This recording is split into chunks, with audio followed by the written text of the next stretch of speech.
Alright, so Homequesters, magandang umaga ulit, magandang araw. Dito pa rin po tayo sa Barangay Kaingin, San Rafael, Bulacan, sa Prime World Enclave Subdivision. Kanina, pinakita namin sa inyo yung house type or itsura ng bahay for Phase 1 and Phase 2. So ito namang nakikita nyo dito sa aking likuran, ito naman po ang itsura ng bahay for Phase 3. So basically, magkaiba sila ng pintura, exterior paint, pero halos same lang naman ang sukat. So, standard lot area or yung minimum cut ng lot area is 41 square meters. At ang floor area naman, so lot area is 41 square meters. At ang floor area naman ay 47 square meters. Ang kagandahan lang dito sa Phase 3, no, since bagong launch, ang Phase 3, may mga premium lot pa tayo na available. Ibig sabihin ng premium lot, mas malaki ang sukat ng lot area.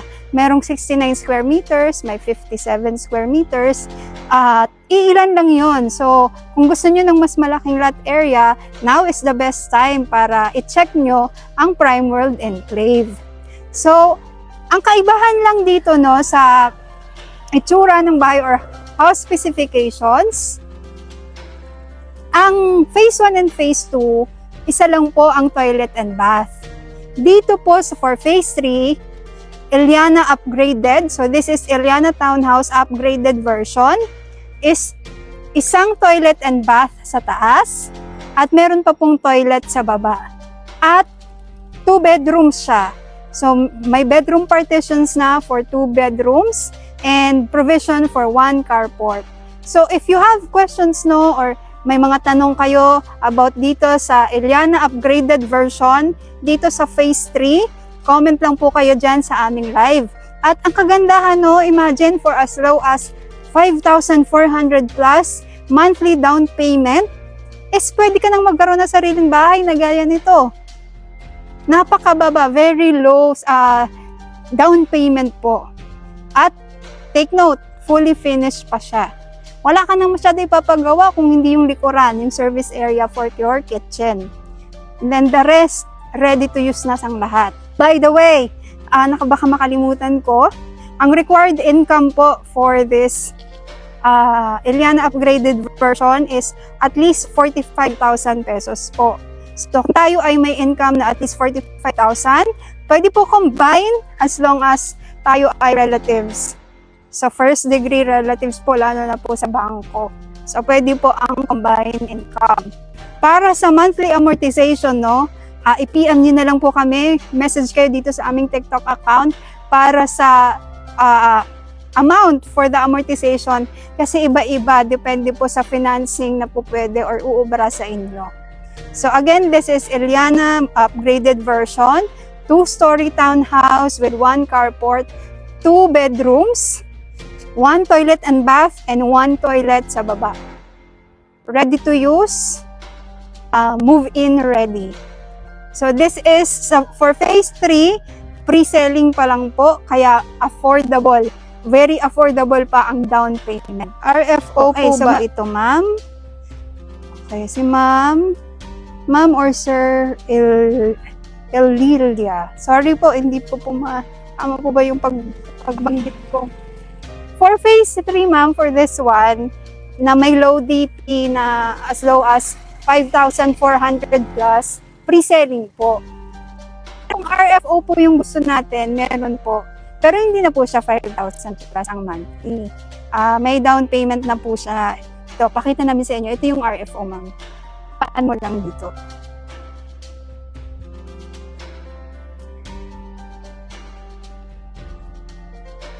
Yan. Ito po yung RFO. Pwede siya ma-zoom. Zoom mo.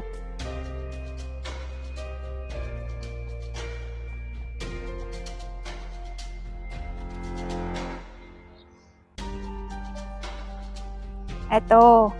So kung RFO pong gusto nyo, dito po sa Phase 1 ito. Ganito po yung itsura ng house.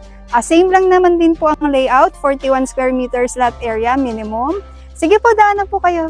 Okay lang po.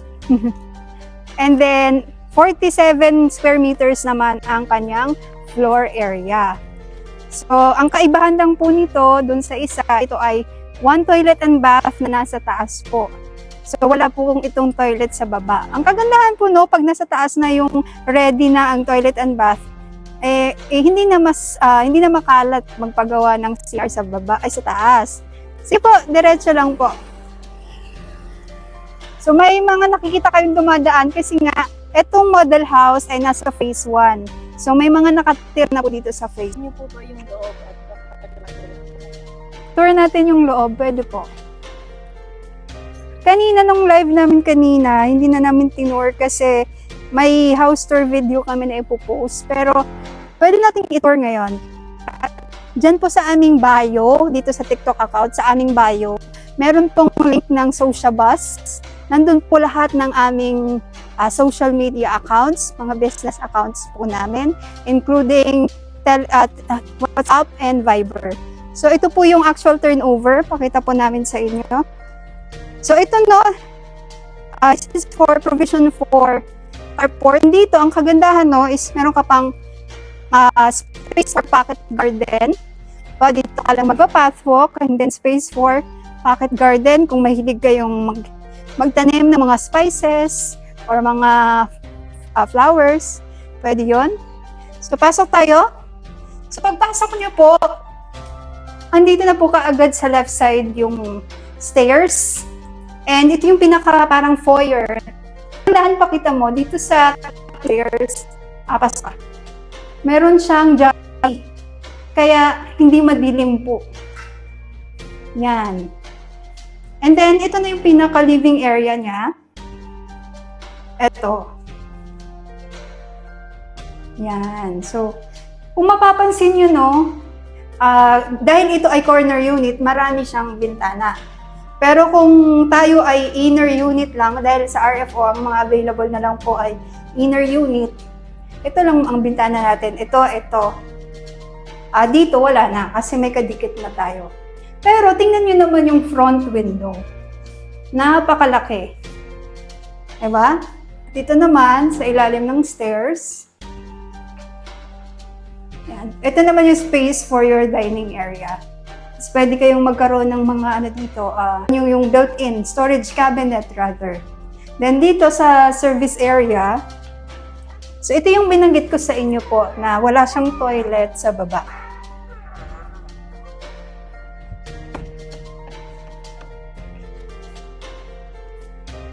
So dito sa actual turnover is meron ng sink talaga. Kung gusto nating magpagawa ng toilet, pwede naman dito na sa area na to, lipat ka. Yan, dito sa area na to, pwede tayong magpagawa ng toilet area or and laundry area. Ang kagandahan nga nung kasi at least nandito sa baba yung ipapagawa mo, ipaparenovate mo, hindi na sila aakyat kasi sa taas ready na.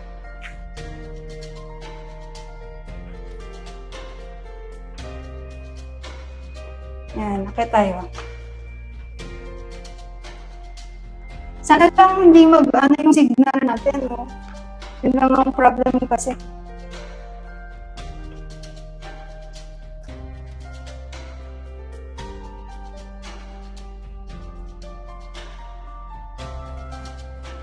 Yan. Tapos dito, ito naman yung first bedroom para sa mga kids.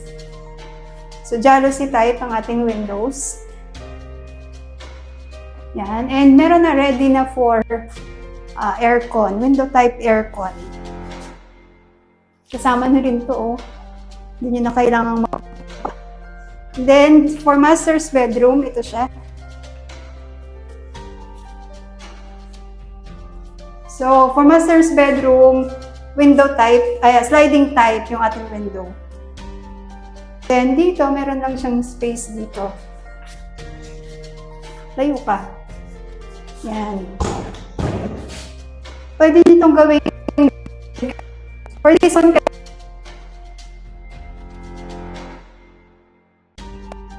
pwede nyo naman siyang gawing built-in cabinet. Kasama na to. So, yun po. Tapos baba na tayo baka ang ating signal.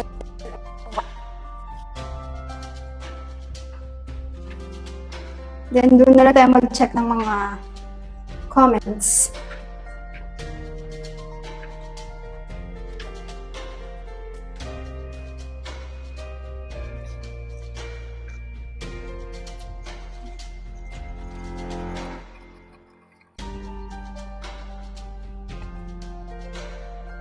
Meron pa ba tayong mga questions? Wait. Yung complete house tour po, no, para mas malinaw, mas maganda yung video, abangan nyo po dito sa aming TikTok account. Magpo-post po kami soon. Wala na so far. So, summarize ko lang, no. Again, Eliana upgraded version. Hindi po. Ang required income po dito ay at least 45,000. Opo, hindi po siya uubra sa 4PH. Meron po kaming 4PH sa may San Ildefonso, Bulacan. If interested po kayo, meron po kaming video dyan sa aming TikTok account. In-explain ko po yung pricing ng 4PH. Tayo website, wala po, pero meron po dyan sa aming bio, sa aming TikTok account, sa bio portion. Meron po dyang Sociabuzz link. Nandyan po lahat ng aming mga social media platforms. Click nyo lang po isa-isa, makikita nyo po. Including Viber and WhatsApp. Add ko na lang later yung Telegram. Labas po ba sa sakayan na ito kanina? Ay, hindi po. Commute po ba or may sasakyan? Kung commute po, kailangan from here, kailangan nyo pong mag-tricycle, papunta po ng SM Baliwag. From SM Baliwag. Actually, not naman SM Baliwag, kaya lang at least magandang waiting area yon. So, banda doon, kasi along the Maharlika Highway, yung SM City Baliwag, dumadaan na po yung Baliwag Transit and Golden Bee. Pero kung may sasakyan, pinakamadali po, from here, baybayin lang natin yung kalsadang bago, napipin po yan nasa-check po yan sa Gmaps, Google Maps. So, kalsadang bago, labas po kayo doon, Plaridel Bypass na po. And then, Balagtas exit and Lex na po. So, napakabilis lang po talaga. From here to Balagtas exit, mga 25-minute drive lang po. Okay, may questions pa? 2. So, second day of 2026. Pagtulungan na natin to pa rin yung pangarap niyong magkaroon ng sariling bahay. Baka ito na yon. Inay Monay. Okay. Hello po. Hello po, sis. Hello sis, Inay Monay. Hello po. Follow nyo po kami. Saan po mga location? Mga location po natin for this one, for Prime World Land, ito lang po sa San Rafael. Pero marami po tayong ibang housing projects. Sa San Rafael, meron tayo sa Pinakpinakan, San Rafael, Villa Marcela po yun. Iba po yung itsura ng bahay ha, hindi ganito. And then, meron din tayo sa Baliwag City. Sa Baliwag City, meron tayong 3. So, Siria, Casa Segovia, and First Park. And then, for San Ildefonso, meron tayong 2. San Ildefonso, Bulacan. Blue Tree Residences in Arrowtown. Arrowtown is for 4PH. Sa mga naghahanap ng 4PH, pakicheck nyo lang yung aming video about 4PH. And then, we also have Pampanga, Tarlac, Bataan, Cavite, Laguna, Calabarzon, basically. Calabarzon area. So basically, North and South Luzon. Pero iba-iba itsura ng bahay. So kung let's say may specific area kayong gusto, message nyo lang kami sa ang location and anong house specifications yung hanap nyo, pre-selling ba, RFO ba, and how much yung budget. Para doon po kami magbe-base na ire-recommenda. Meron pa po? For this one, ma'am, sa phase 3, pre-selling, 5,402.63 lang ang down payment nito. Check ko lang. Around, ito yung series stage. Marikina po, meron po. Wala tayong, ma'am, Metro Manila. Meron po sa Mateo, Teresa Rizal po, baka magustuhan nyo po yung along Sumulong Highway. Ridge Point po by Borland. Pero hindi ganitong bahay, iba po ha. So, 2-story townhouse din po yun. May post po kami dito sa aming TikTok account about Ridge Point. Ang monthly po niya nasa 8,000 monthly down payment. And 10,000 sa Pag-ibig. Wala sa San Mateo. Teresa Rizal lang po. Phase 3.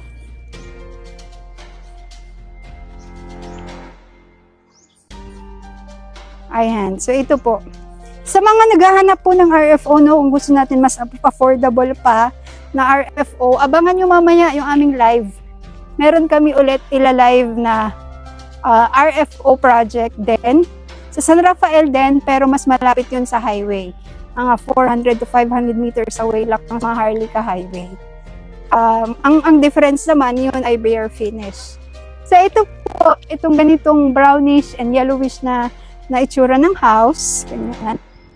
Yan. Para po yan sa phase 3 ng Prime World Enclave, which is pre-selling po, na meron pong monthly DP or monthly down payment na napakababa po, 5,400 plus lang po. 5,402.63 monthly. Location po, nakapin po sa ating live.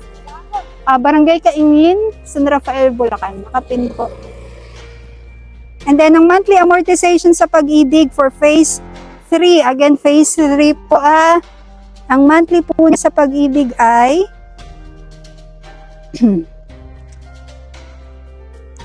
12,226.26 kapag 30 years to pay. Kapag 20 years to pay naman, abutin naman siya ng 14,247. And then, required salary po sa Pag-ibig. Actually, sa Pag-ibig, kapag ubra ka pa sa 30 years to pay, ang required income lang talaga is 41,000. Pero kung sa bank, kailangan 45,000 for 30 years to pay. So, yun po, para sa pre-selling ng phase 3. Meron po tayong questions. Yun lang po muna sa live natin ngayon. End na natin yung ating live. Abangan nyo po yung aming next live para sa may ready for occupancy na mas affordable. By the way, I am Ms. Norimel Noliora po, Sales Director of RR City Realty and Team Leader of Team Home Quest Guide. If you have questions po or you want to follow us or check our social media accounts, check po yung bio namin sa aming TikTok account. Meron pong social buzz link. Andun po lahat ng aming mga social media accounts. Maraming salamat everyone. Thank you for watching. Have a good day. See you later on our next live.